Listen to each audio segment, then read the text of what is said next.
Você é lutador, lutou por muitas lutas, 71 vezes, você trocou porrada, lutou, e aí você falou assim: "Cara, já tô ficando mais velho, é hora de parar". E qual foi a tua pegada? "Não, eu vou virar professor ou vou fazer outra coisa". Como é que teve a sua transição? Como é que você entendeu: "Cara, eu tenho que mudar meu foco, eu vou treinar atletas", ou você foi para porque muitos não treinam atletas, viram professores, né?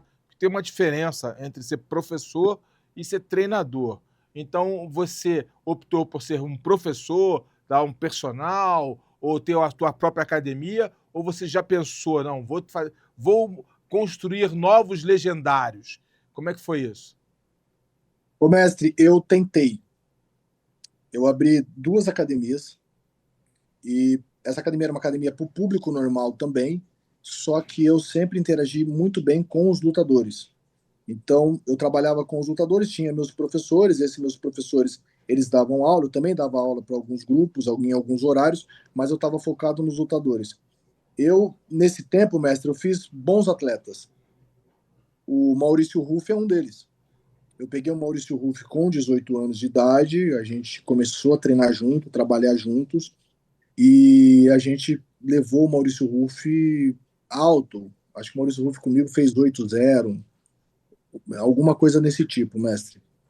Só que eu nunca fui, mestre, um bom gerenciador de pessoas. Ou eu errava muito para a esquerda ou para a direita.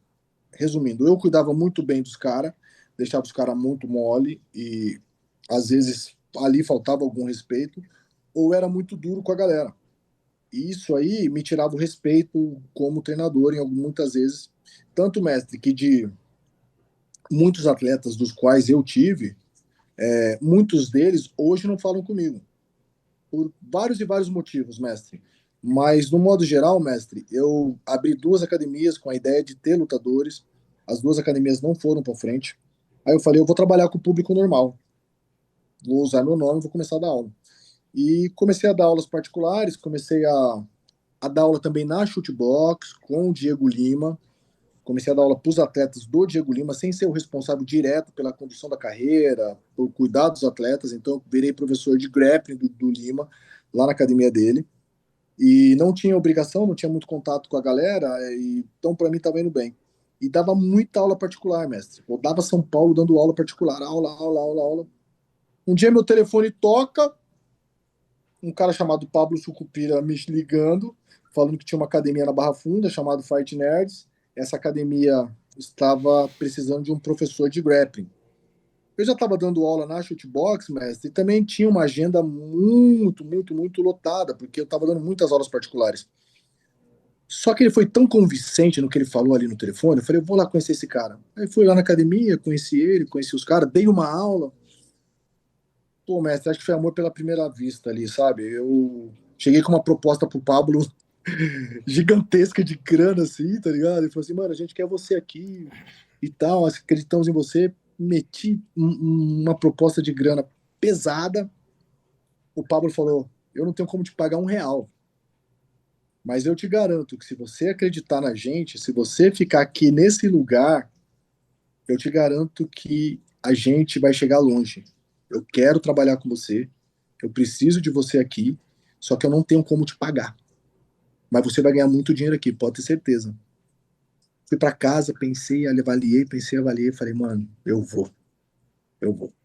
Fui lá, mestre, com a cara e com a coragem, começamos um trabalho e, mestre, em pouco tempo, Caião já estava no contender, a gente lá, caiu no UFC, aí veio o Bruna Brasil, e aí veio o Carlos Prates, aí veio o Ruf, aí veio o Gian, e as coisas foram indo tão bem que aquele louco do Pablo, no final das contas, estava certo, mestre.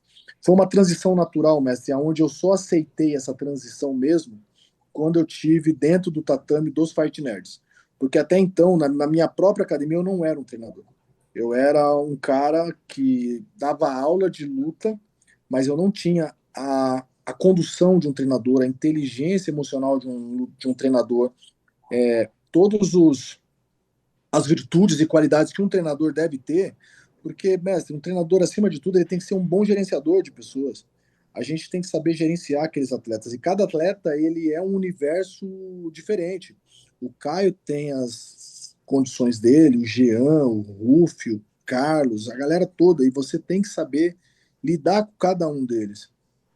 Mais do que eu cuidar e tentar expor a minha vontade a eles, é eu entender a vontade deles e fazer com que a vontade deles se concretize. Eu tenho que ser aquele cara que melhora a performance dele, a ideia deles, sabe?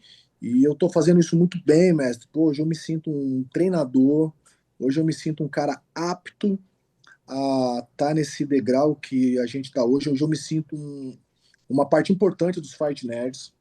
Eu não me sentia isso na Shootbox, porque a Shootbox ela era conduzida 100% pelo Lima, e eu fazia parte disso, mas eu não era aquele cara que tinha relevância dentro do grupo. Hoje nos Fight Nerds, mestre, eu entro lá e sinto que realmente eu faço a diferença dentro daquele espaço.